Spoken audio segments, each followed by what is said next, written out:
Ako si môžete všimnúť, cokoliv točí bábitkom, čo je tzv. Atrapa koristi. Tá slúži na to, aby ten dravec mal kondíciu pred lovom.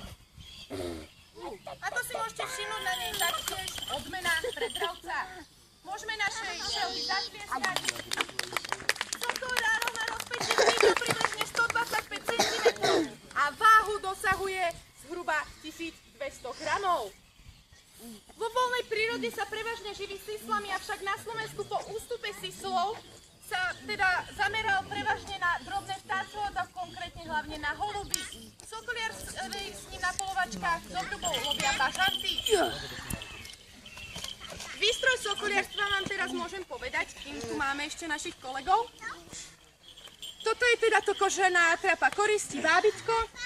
Ďalej ďalšia výstroj je teda tá kožená rukavica, aby nás dravec nepoškriabal a tiež pre našu ochranu. Ďalej sú to putká kožené, ktoré slúžia na uchopenie dravca, pretože nohy, respektíve pazúry sú ich najsilnejšia zbraň. Ďalej tam má tu ten zelený štítok, ako som už rozprávala, na ktorom je meno a adresa sokoliara. Keď sa stratí, keď ho niekto nájde, nám